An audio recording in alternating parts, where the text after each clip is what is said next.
नमस्कार मित्रांनो, मराठी अभिनेत्री अमृता खानविलकर ही सध्या प्रचंड चर्चेमध्ये आली आहे। कारण मित्रांनो, अभिनेत्री अमृता खानविलकर हिला अनंत आणि राधिकाच्या रिसेप्शन पार्टीचे आमंत्रण मिळालं होतं।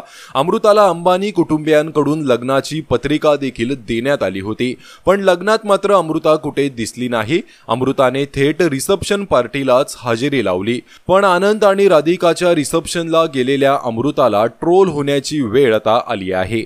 अमृताला तिच्या आउटफिटवरून चाहत्यांनी चांगलंच ट्रोल केलं आहे। अमृताने या रिसेप्शन पार्टीसाठी पिंक कलरचा 2 पीस ड्रेस परिधान केला होता, पण अमृताचा हा लुक चाहत्यांच्या काही पसंतीस उतरलेला नाहीये। त्यांनी कमेंट करत लिहिलं आहे, मराठी ड्रेसिंग करून गेली असती तर आपल्या संस्कृतीत खूपच छान दिसली असतीस तू।